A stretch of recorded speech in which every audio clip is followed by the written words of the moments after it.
Welcome to the New Heights Show on Education. I'm Pamela Clark, founder and director of the New Heights Educational Group, and I'm here with David Smith, the founder of Silicon Valley High School, who has helped us get these podcasts produced and delivered to you. Yes, Pamela, when we saw the great things that you and your army of volunteers were achieving at New Heights, we wanted to get involved. We're happy to work with you to leverage the internet and make quality education accessible and affordable to everyone, everywhere. Thank you, David. We appreciate Silicon Valley High School helping us to get these podcasts out to the hundreds of thousands of listeners from all over the world. So I hope you enjoy the show.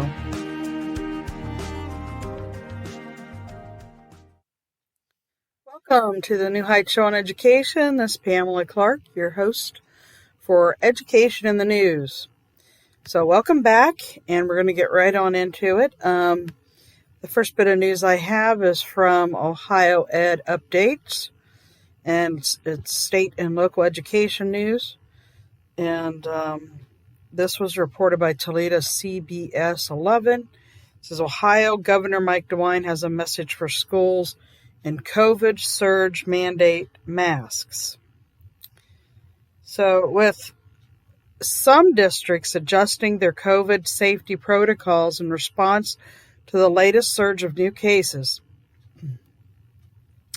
Ohio Governor Mike DeWine has a message for school board leaders across the state. Quote, "If you want our kids to be in school, the most important thing we can do is have them vaccinated, but also for the schools to mandate masking," Governor Mark DeWine told 3 News, Maureen Kyle, in a one-on-one interview. Okay, what are your thoughts on that? I'd like to hear your thoughts. A lot of people are pulling their kids out because of stuff like this. The next report is from the same mailing. It's Loudonville students benefit from trees to textbook program.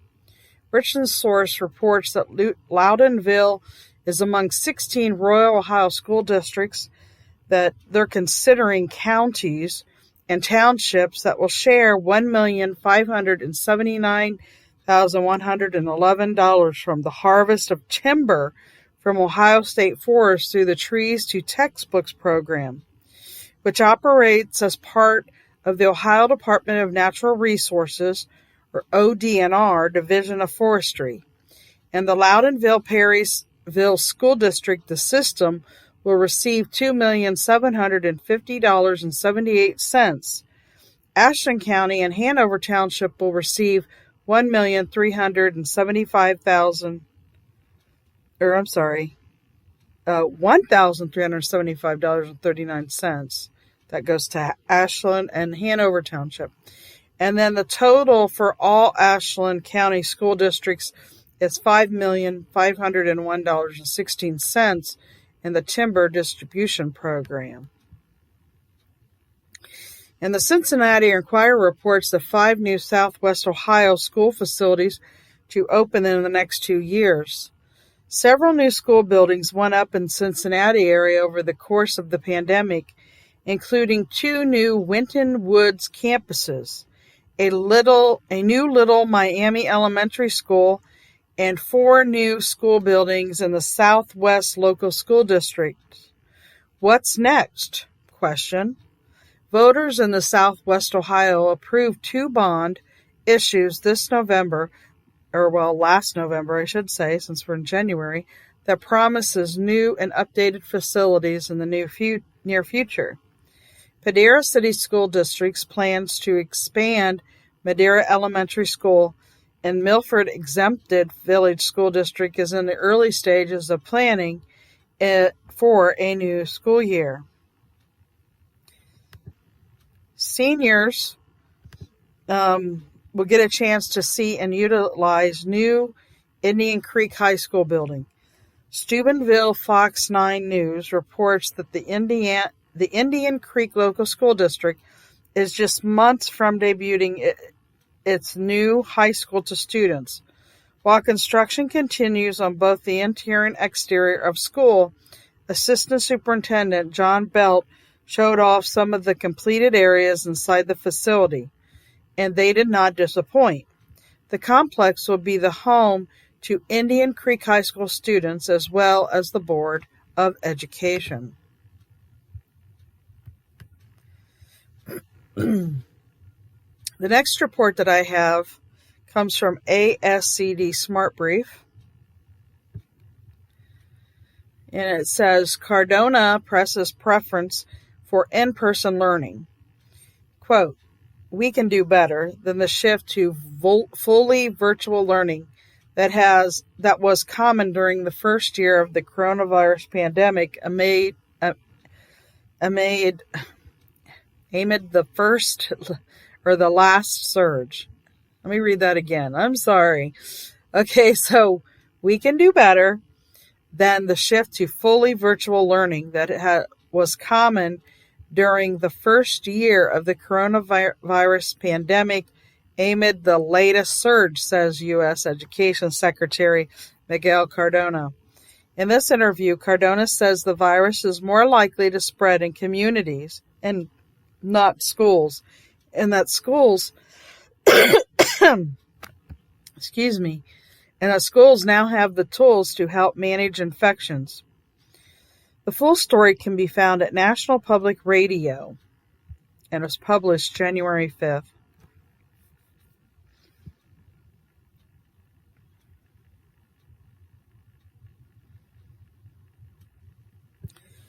Therapy animals offer benefits to Arkansas students.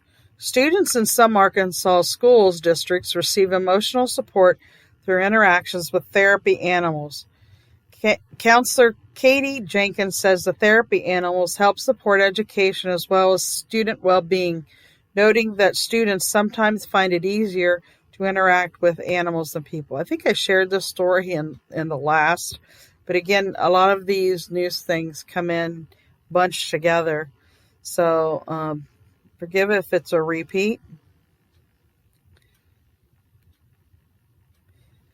Okay, and then another article is Autism ADHD diagnosis differ from among insured children. A study in JAMA Psychiatry showed the difference in diagnosis of neurodevelopmental disorders such as attention deficit hyperactivity disorder or autism among U.S. children who were covered under Medicaid, compared with those covered by private insurance. By the age of 8 years, approximately 1 in 4 publicly insured and 1 in 9 privately insured children in the United States received a diagnosis of a neurodevelopmental disorder, the researchers wrote. Really? That should make your blood boil. I mean, now think of the medications they're giving some of these. I mean, are these bona fide diagnosis? Are they just doing this to get money? The full story can be seen on the United Press International and was published on January 5th.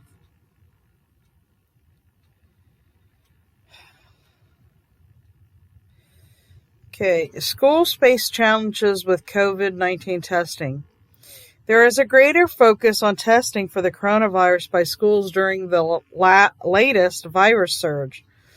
This article showcases 4 reasons that testing has become more complicated for schools, including concerns about funding and competition for scarce resources. How'd I know it was going to round back to that?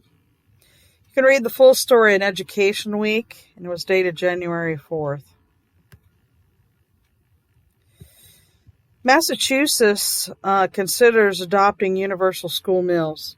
State lawmakers in Massachusetts are considering adopting statewide free school meals for all students amid the rise in food insecurity during the coronavirus pandemic. The move follows the adoption of a law last year that offers free meals to students in some qualifying districts in the state. The full story was picked up by the Boston Herald on January 3rd and WWLP-TV in Springfield, Massachusetts on January 4th. My thoughts on this is that school meals are very important. I mean, the intake of food and water and all those things help with learning. And I know that there's some smaller community schools where private donors will donate for the children to have their school lunches the entire year, and that's really wonderful. I'm not sure, how it fits into, the funding. I mean, I would think they could certainly afford to do that, and I know that could be a controversial statement, but schools make a lot more money than they should, in my opinion. I'm not saying teachers make what they should, because they don't, but I'm saying that, the government funding that they get should cover school meals. And of course, that should be a public voting pool as well. I mean, and done within each state. So, but it is very important. And I mean, as a child, there were times that I wouldn't have eaten at all during the day if I didn't have, a free meal at school. So I really understand and know what it's like to be hungry and not get the food that you need. So, with that being said, it's very, very important. And I think there's a lot of people out there that maybe even, would donate towards it if it isn't covered within the school. Maybe it's something that people should consider and talk about more, even during the board meetings, or like the public board of education when they meet and invite families. If it's not offered in your area, it's worth, bringing up and talking about. And I know that during the pandemic in this area where we live, there was some of the smaller communities around that still provided, the bag lunches if the parents or someone would come pick them up for the kids. So that was really a very nice initiative. Not sure where all that money came from, but I do think it's important. What do you think about it?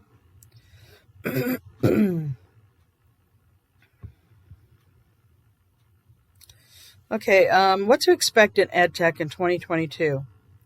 There's an article that the Journal put out on January 5th, and it says that it showcases 13 predictions from teachers and experts about education technology this year.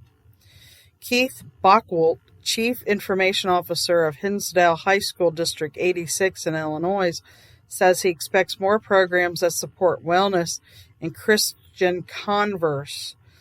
Audio Vision Program Manager in the Technology Office in Anne Arundel County Public Schools in Maryland says greater focus on classroom sound enhancement is expected. I've heard of a few of those initiatives. I don't have enough of a sound opinion on it as of yet.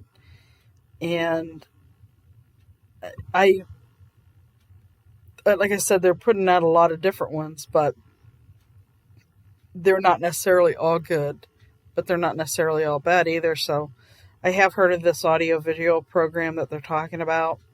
I don't really have anything much to say about it as of yet, but New Heights offers a lot of really great resources of things that they're trying to do, and we found them by partnering with overseas institutions or whatever, or educational facilities, whatever you want to call them. So we already have a lot in place, and they're still trying to figure out things, but they like to tie in a lot of agenda and political stuff in with what they're doing, and we don't, of course.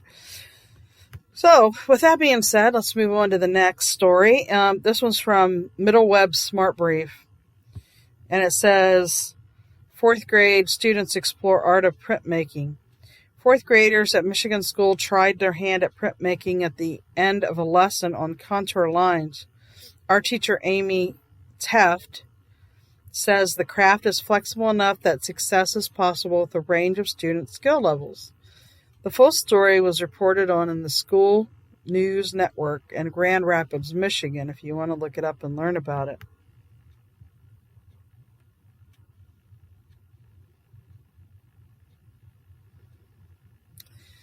And a sixth grade math teacher asked students to solve crimes. Sixth graders in class of math teacher Rachel Janae have been using their problem-solving skills to investigate make-believe crime scenes, hospital, and other environments to engage students who are returning for in-person learning. A teacher in Mississippi, Janae, says that she has shared the lesson plans to inspire other teachers to jump on and jump in with me. The full story was picked up by the DeSoto Times-Tribune in Hernando, Mississippi.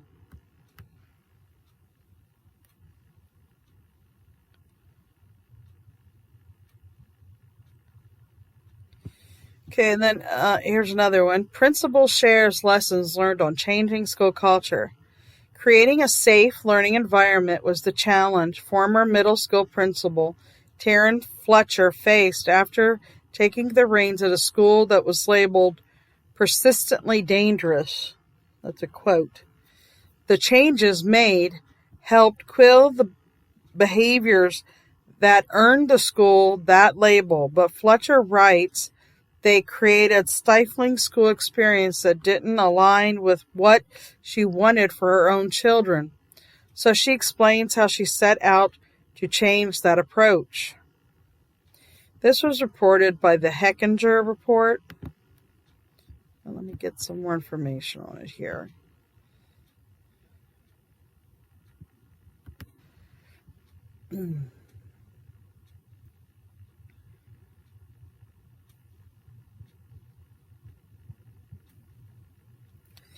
Okay, so she had asked herself, would I send my kids to this school? And I would not. I knew my school had to change, so I changed my approach. In my first year, my successful school turnaround was not without several mistakes and a lot of learning on my part. I did not inherit a school that functioned on its own, and there were times when student voices were not front and center. I share this in transparency, hoping that you are able to reflect on the culture you're creating in your own schools. Ample studies show the challenges that Black students face in school and highlight the difficulty educators have ensuring their academic and social success. Complicating these challenges are teachers who desire to control students and systematic beliefs that Black people are unintelligent and uneducatable, fed by stereotypical portrayals of Black youth as untrustworthy and wild, needing to be tamed. They have been propagated in media, politics, and other popular discourse for generations. Black people are no less impacted by what we repeatedly see and hear than everywhere else or everyone else. We too fall victim to co-signing the same stereotypes against our Black communities that we so vehemently fight against. Complicating Black student challenges are teachers who desire to control students and systematic beliefs that Black people are... Okay, so it's like they're requoting it. They're listing it twice. For example, no matter how cute and innocent I thought my own kids would be, I knew their presence might threaten others for no reason at all. They might be told even by friends to go back to Africa, and what would be meant as a joke, they'd likely be seen as the problem in the school, and their physical presence, too big, too tall, too out there, and too Black, might intimidate teachers and make them feel uncomfortable. Their national emotional responses to hard things would likely be scrutinized and labeled at risk, impulsive, or in crisis.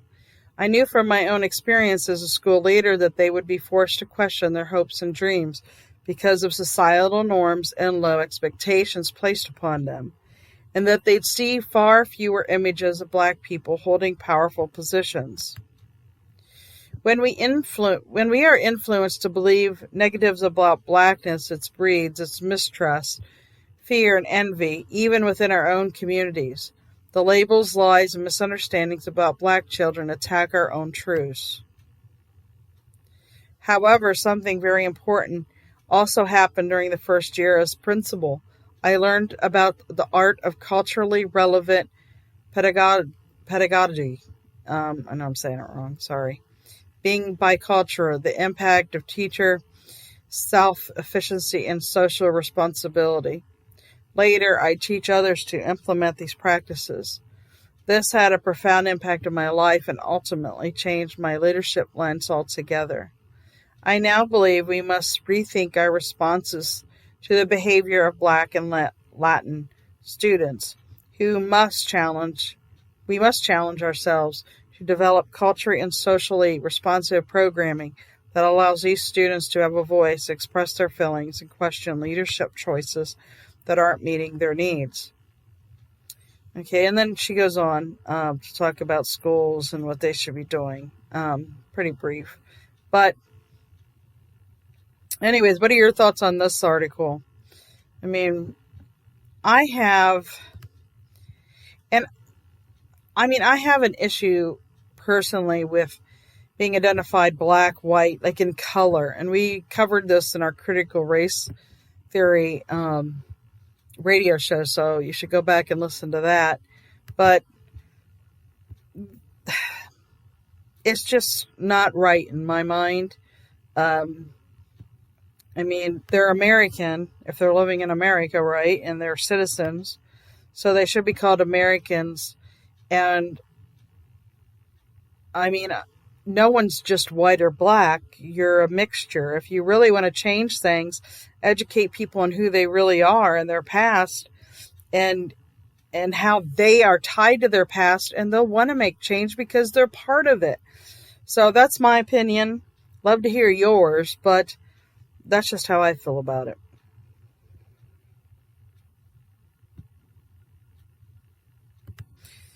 Gonna pull up the next story. Let me check our time here. Right, we're going to play a short commercial break and we're going to come right back. Thanks. Hello, listeners. If you're enjoying the New Heights show on education and want to support or donate to our organization, please visit www.newheightseducation.org.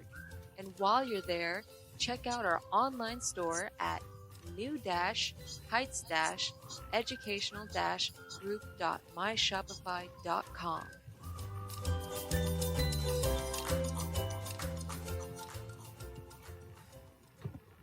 Hello, welcome back to the New Heights Show on Education. This is your host for this episode, Pamela Clark. And we're going through news stories, and I'm sharing updates from around the country and around the world. The next story I have for you is actually from one of our partners, the Classic Learning Test. They have a newsletter they send out, and they also have a podcast. And the podcast is called Anchored. And they recently had a woman on there by the name of Nicole. Sorry, my screen jumped. Solace. And she was sued for challenging her daughter's school board. Here's her take on modern education. So you can look this up. I know they're on Verbal and some other channels, but look up Anchored Podcast and or go to classiclearningtest.com, I believe it is, and see if you can access their podcast through there. But on the episode of Anchored with Jeremy and Harubu, they were joined by Nicole, and she's a stay-at-home mom who was sued by the teachers union for requesting public school curriculum records. What? For what? For requesting public school curriculum records. Really? Nicole highlights if schools are incorporating gender theory and other radically charged topics into curriculum, while simultaneously removing parents' input. She discusses the importance of full transparency in school curriculum, why parents should be alarmed about their lack of control over their child's education, and why parents should take the initiative without fearing of being inconvenienced. So check that out. Look it up. Listen to the episode. Love to hear your thoughts on it after you listen to it. But yeah, I thought that was really interesting. And that she was sued for such a thing. It's absurd. But let's see. Next news story I have. Okay, this is from Smart Brief on EdTech. It says 8 top K-12 trends from 2021 to carry over into 2022. This is from K-12 Dive. I think I might have shared something about this before, but it said learning and enrollment loss, community communication, and funding are 3 of the 8 trends from 2021 that will be front and center for schools and districts this year. Right, a group of educational journalists. In this article, they highlight concerns about staff stability and digital equity, censorship, and other policy issues that are likely to remain constant throughout the new year.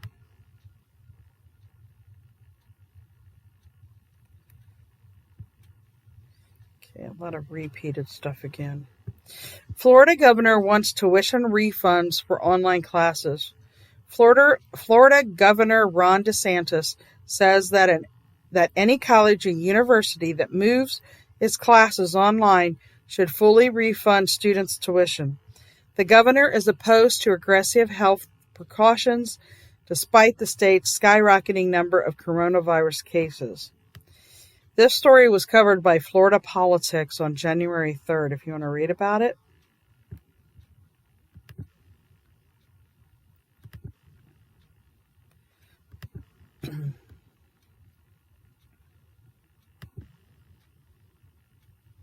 Okay, just a moment. I gotta switch again.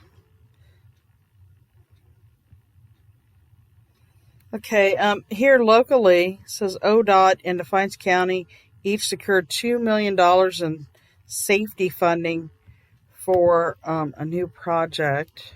Hold on a second.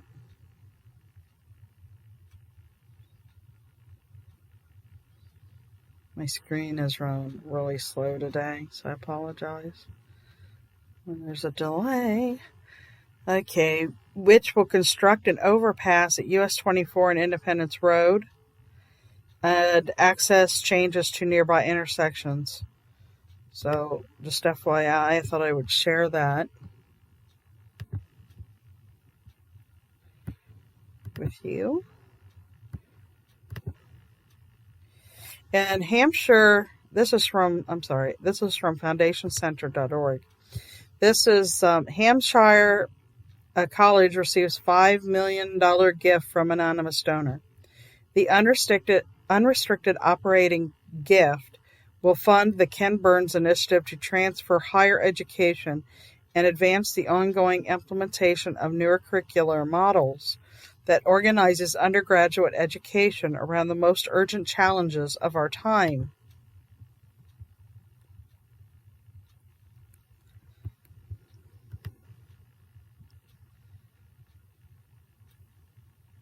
Sorry. Again, having issues. The unrestricted operating gift will help fund the Ken Burns initiative to transform higher education and advance ongoing implementation of a new curricular model that organizes undergraduate education around the most urgent challenges of our time instead of the traditional structures of majors and disciplines. A $60 million capital campaign launched in January of 2020 in support of the new model has raised more than $33 million to date. Quote, I'm humbled that such generous philanthropists chose to make this extraordinary gift to my alma mater in my honor, says documentary filmmaker Ken Burns, who co-chairs the campaign. I know Hampshire is transformative because I experienced it firsthand. I saw how the originality of practices implemented at the college reverberated through higher education. 50 years later, our nation needs fresh thinking in higher education, and Hampshire is poised to deliver on that opportunity. Also, Bandius University receives $10 million for civic engagement. The gift will endow that Vic and Bobby Samuels 63 Center for Community Partnerships and Civic Transformation in honor of the late Vic Samuels, who passed away in 2020. The center will bring together students, faculty, staff, practitioners, and researchers in an interdisciplinary environment to address community needs. Initial center projects include the Community Engaged Scholars Program, a student initiative expected to launch in the fall of 2022 that integrates extracurricular experience in academics. The center will also serve as an incubator for current faculty projects, including prison outreach and education, supporting people with disabilities, legal aid clinics, climate justice, domestic violence, and mobilizing women's groups in rural areas overseas. Provide research assistance and teaching opportunities for graduate students, and award stipends to students so students have equitable access to community service and engagement activities. Okay, and views on freedom of speech vary by political affiliation. Survey finds a night Hypsis, I think it's Hypsis, survey found that respondents differed by political affiliation on what constitute a legitimate expression of free speech. While 9 in 10 Americans see freedom of speech as extremely or very important, they differ on what constitutes a legitimate expression of First Amendment rights. A report from the John S. and James L. Knight Foundation finds that based on a Knight Ipsos survey, that 4,366 U.S. adults, including 1,000 college students, the report Free Expression in America Post 2020, it's 41 pages, it's like a PDF, found that 91% of respondents said that freedom of speech was extremely important. 63% are very important, 28% to them, and while 91% of Republicans and 88% of Democrats and 84% of independents said that citizens' free speech rights were extremely or very important to U.S. democracy. Democrats were more likely than independents and Republicans to say that it was extremely or very important to prevent people from inciting others to violence. 86% versus 71% and 68%. To prevent the spread of misinformation, 89% versus 73% and 63%. And to create an inclusive society that is welcoming to diverse groups, 85% versus 73% and 63%. According to the report, respondents were divided over what constitutes a legitimate expression of First Amendment rights, with Republicans more likely to say that taking part in protest against certifying the 2020 election results, 73%, and entering the U.S. Capitol on January 6, 2021 to disrupt the election certification, 33% were legitimate, then independents, 60% and 23%, and Democrats, 39% and 12%. There's a lot of numbers in here, and I don't know if you're like me, but I have to see it and read it for myself sort of thing. So I'm going to stop there because there's a lot of statistics within that, but you can find it at Philanthropy News Digest, Philanthropy News, and it was published January 7th, and it's called Views on Freedom of Speech Vary by Political Affiliation, Survey Finds. You could even type that into the internet to find it. I thought it was pretty interesting. Okay, the next one is from the ASCD Smart Brief. An Omicron variant prompts schools to change course. The latest coronavirus surge drives by the more contagious Omicron variant is appending teaching and learning in various schools. Emily Jones, an 8th grade English arts teacher in New York City, says she doesn't want to continue with her planned lesson because so many students are absent. The full story can be read on Education Week and was published January 6th.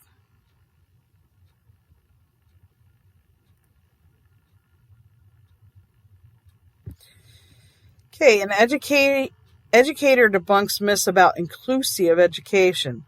James Mayer, Assistant Technology Specialist and District Tech Support for the Tigard Tualatin School District in Oregon, addresses 3 common myths about inclusion education. In this commentary, Mayer writes that despite these myths, assistive technology is not only for students with special education, and universal design for learning is not a passing fad. You can read all about this at K-12 Dive, and it was published January 6th. And in Utah, the Canyon School District reports workforce shortages affect school cafeterias. They say that which already is short 65 school nutritional professionals because of unfilled positions. Between 5 to 10 workers have been sick and unable to work each day this week. One school in the district is making accommodations because of the workforce shortage, including offering a reduced menu. The full story can be watched, at KSL-TV in Salt Lake City, Utah.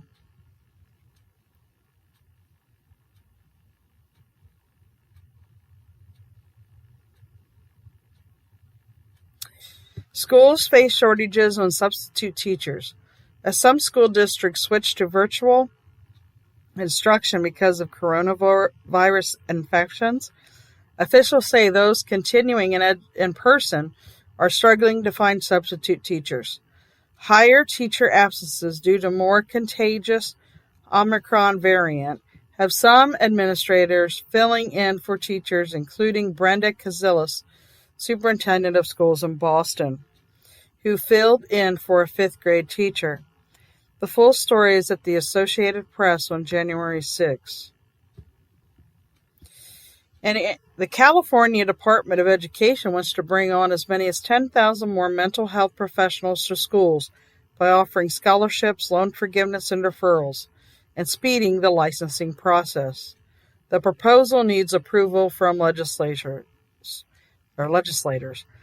And this story can be found in the Los Angeles Times, January 5th.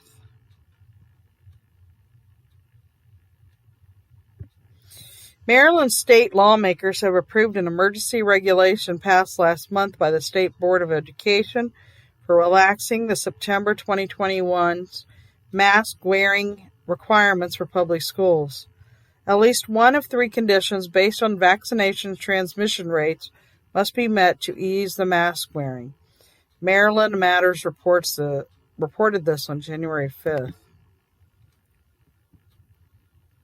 We're going to need to take another quick commercial break, and we'll be right back.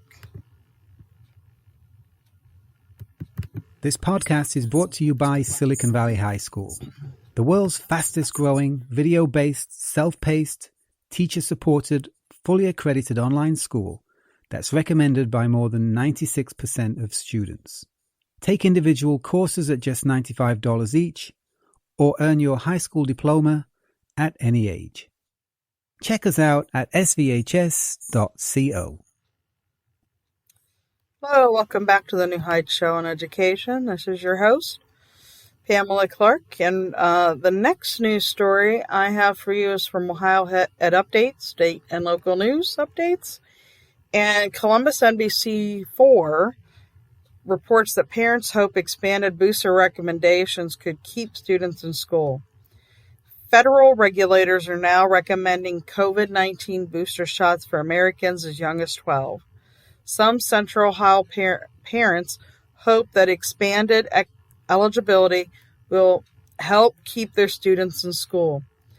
Wednesday evening, the CDC director endorsed a committee recommendation for ages 12 to 17 to receive the Pfizer booster shots. The brand is currently the only one of 3 options authorized for children under 18. The next story says Pleasant 6th grader wins congressional award for app challenge with cats versus dogs game. The Marion Star reports that, like his fellow Pleasant Middle School sixth graders, Lane Johnson loves video games. However, unlike many other middle schoolers, this passion for video games inspired him to learn to code. Johnson's initiative, combined with creativity and hours dedicated to learning the programming language Scratch, led him to entering the 2021 Congressional App Challenge, an annual competition encouraging middle and high school age students to learn to code through creation of their own apps, showcasing the value of computer science and STEM education. And in Hillsborough, Highland County Press reports that in Greenfield Schools' new autism team is a resource for students and parents. The Greenfield Exempted Village School District Administration has added another resource to not only benefit students but staff too. It's called the Greenfield District Autism Team, an effort that is part of a pilot program through the state that also includes 3 other school districts: Clinton, Massey, Georgetown, and Adams County and Ohio Valley. The Greenfield School District is involved in the program so that administrators, teachers, and staff are better able to address the unique needs of all students in the districts. According to Heather Dratzwa, Special Programs Director of the district and the leader of the autism team. Bear with me a moment. I bring up the next one.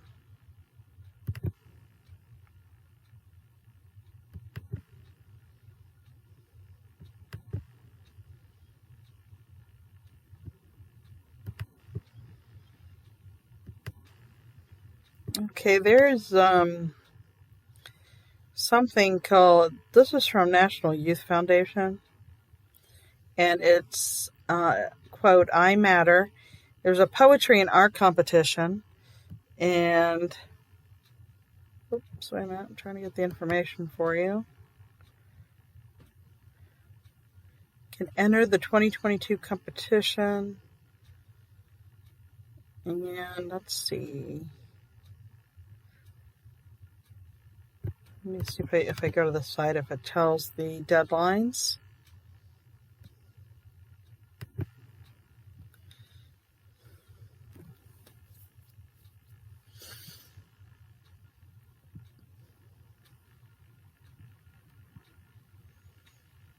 So you go to nationalyouthfoundation.org, and then the prize is a $500 book published. It says, oh gosh, let me see when they sent this. Jeez, this was sent to us January 7th, and it was due January 7th. So I guess scratch that one. Okay, ASCD K-12 Leadership Smart Brief. A principal discusses approaches to discipline this year. Some school administrators are responding to increases in student behavior this year with more lenient discipline strategies, reset centers in parentheses, and increased social and emotional learning to help reduce suspensions and expulsions. Junior high school principal Crystal Thorpe says school closures cause students to miss out on crucial social experiences, and New Hampshire principal Stephen Patterson says his middle school addressed that with a 2-week base camp to help reinforce expectations. The story was covered by NBC News on January the 3rd.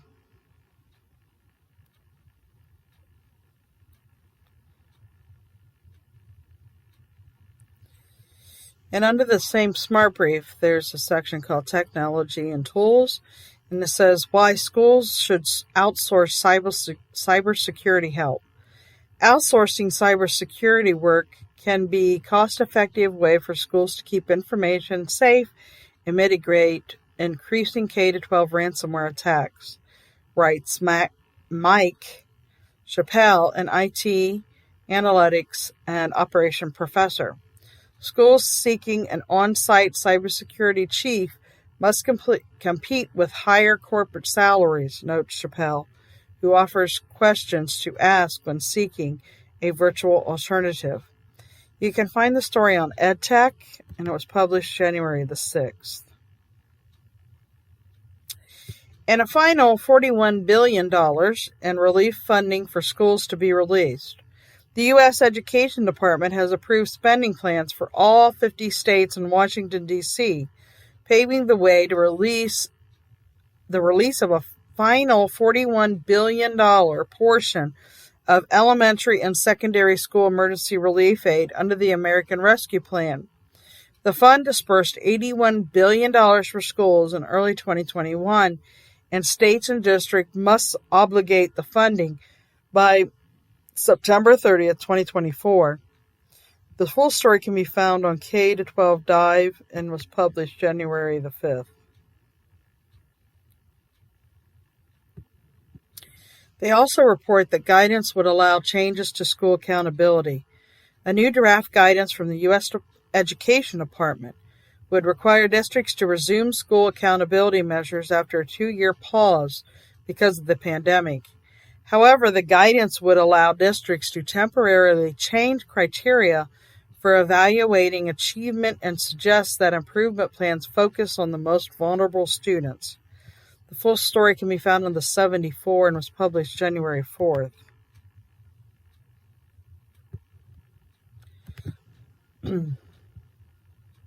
Another smart brief on special education reports that protactile interpreters to train at Oregon University. Protactile, a touch-based language created by a community of people who are deaf and cannot see, has been growing and expanding since it started about 15 years ago, according to the article. Western Oregon University has received $2.1 million grant to train interpreters in the language that uses American Sign Language and originated in the Pacific Northwest region. The full story was picked up by Oregon Public Broadcasting on January 5th.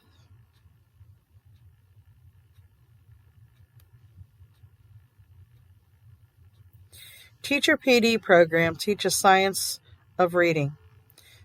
Dozens of elementary school educators in Ohio School District are conducting an intense professional development program that is an in-depth study of the science of reading, the language essentials for teachers in reading and spelling guides, teachers in the brain science behind reading. This was reported by the Times-Gazette in Hillsboro, Ohio on January 6th. Now, I will say that Brain Gym is really important. I don't know if they're going to use that, but they're talking about brain science, and that's pretty much the best program out there. And then if you want a really good spelling program, that would be a book by Catherine Stout. And it's actually, we have the free course on our site and how you can purchase the book, but it's, oh gosh, I just forgot the name of it. But if you go to our recommended books page, you'll see it there. And then there's a lot of other really good programs for teaching people to read, like Laubach. That's Laubach. And then it just depends. That's for adult students. But there's a lot of other things that New Heights advocates for as well, along those lines that they're talking about. And it's going to be far better than what they're offering.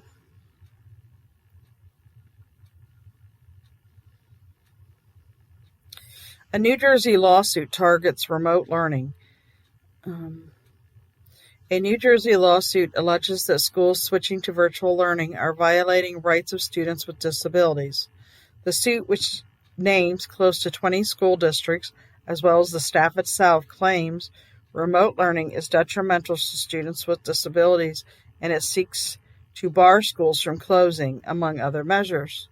The full story was covered by North Jersey Media Group in Woodland Park, New Jersey on January 6. Okay, gotta switch news stories. Please hold. This is from Middle Web Smart Brief.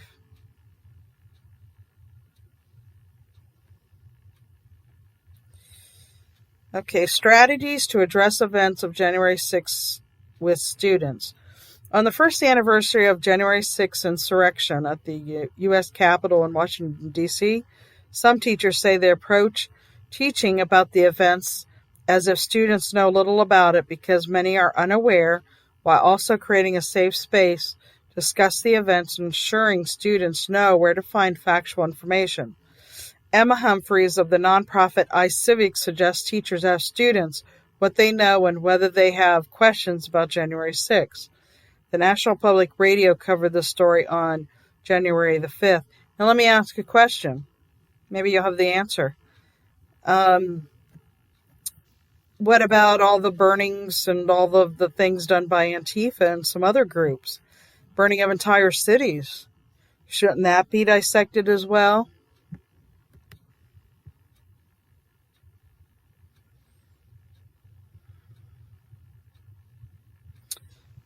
Switching to the next one. Please hold. Okay, so some Missouri schools go virtual during inclement weather.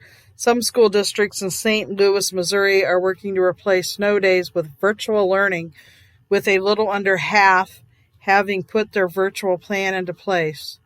Deneen Stewart, Assistant Superintendent of Curriculum and Instruction in the Wright and Hour School District, says it is hoped that by not taking snow days, schools can help bridge pandemic-related learning gaps and avoid having to extend the school year. Full story can be found at St. Louis Public Radio. It was published January the 7th.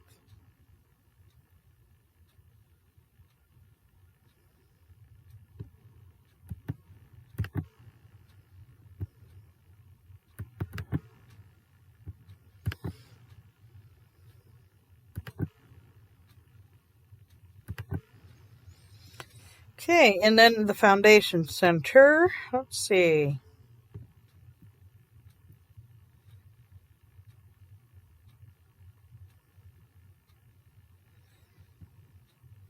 The Akron Zoo receives $1.5 million state gift for conservation. The gift will fund construction on 2 habitats for critically endangered species, as well as the Director of Conservation, a newly created position solely dedicated to wildlife conservation. That was all from that report.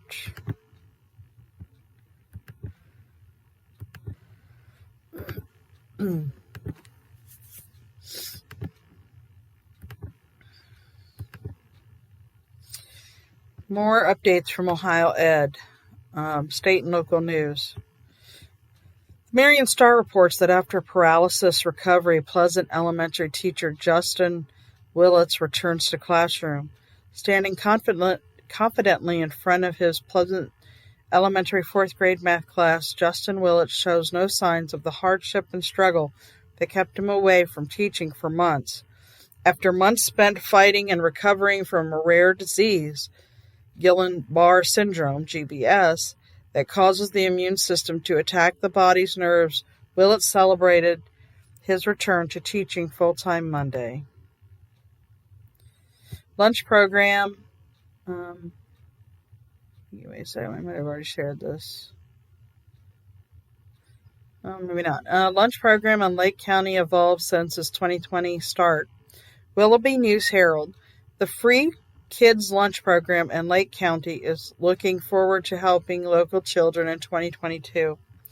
The program started in March 2020 in response to school districts closing down due to the coronavirus.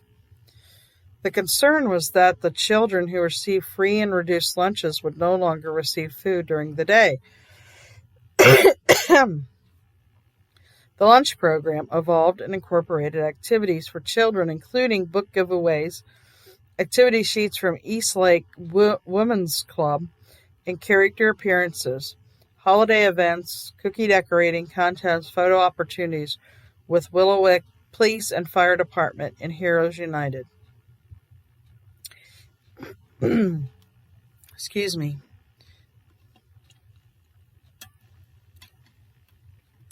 The Toledo Blade reports that job fair focuses on substitute positions. Sylvania City Schools are planning a job fair later this month, which actually would have been 2 days ago, January 19th, for their substitute positions.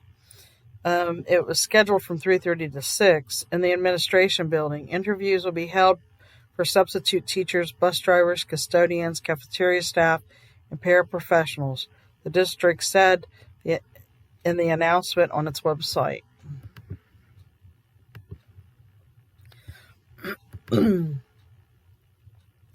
Okay, so we're getting right through these today. Okay, so this is from ASCD Smart Brief. It says, educators, pandemic worsening students' mental health. The coronavirus pandemic has worsened an already problematic rise in mental health challenges for K-12 students. Educators and experts say.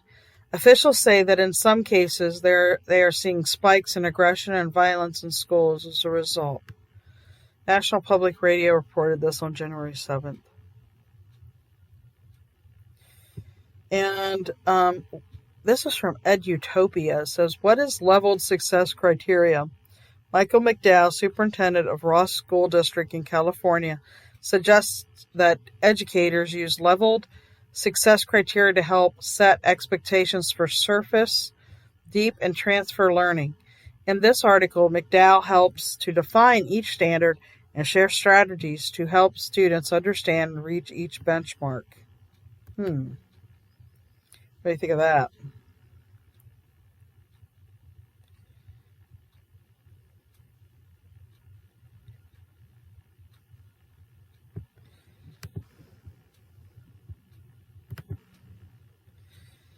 Switching again. Okay. Let's see.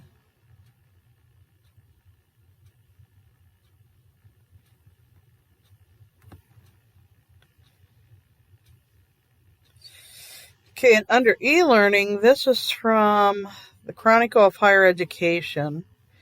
It says, proctoring software vulnerabilities raise concerns.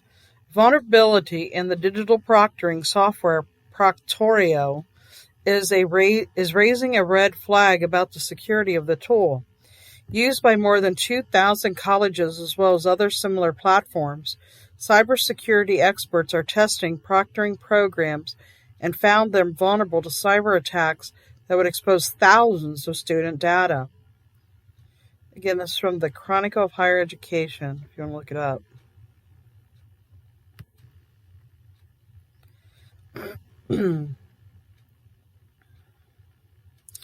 The USDA raises reimbursement rate for school lunches.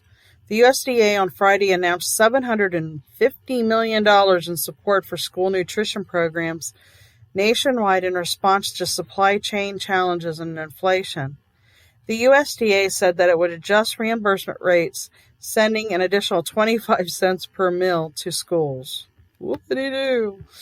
Okay, so the CNN and AXIOS both reported on this story.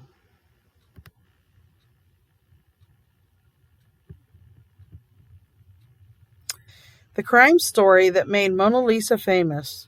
Leonardo da Vinci's painting of Lisa del Giocondo, otherwise known as Mona Lisa, gained its modern-day fame after being stolen in 1911 from Louvre, which in response posted flyers of the Mona Lisa throughout Paris. The theft built public intrigue when painter Pablo Picasso, among others, was named as a suspect, and the public flocked to see the painting after it was recovered 2 years later. You can find the full story about this on Open Culture blog, and it was posted January the 7th.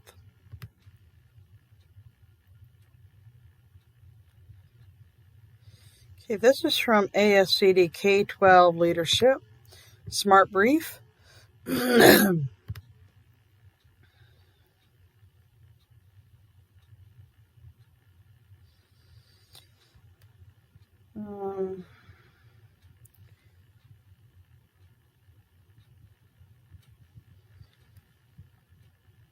Texas school meal programs affected by supply chain woes. I think I might have reported on this a couple episodes ago.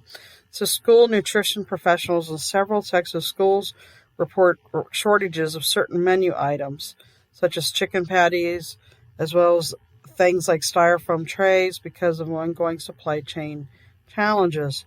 Meanwhile, schools are reporting staffing shortages.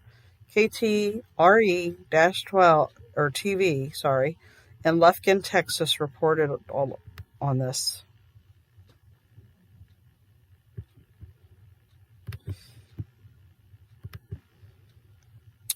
Well, my friends, that concludes another episode of Education in the News. I hope you have enjoyed it. I'll be publishing another one soon. And until next time. We hope you enjoyed today's show. Don't forget to rate us and follow us on your podcast player. Check out our show page, radio.newheightseducation.org, for monthly announcements and other happenings.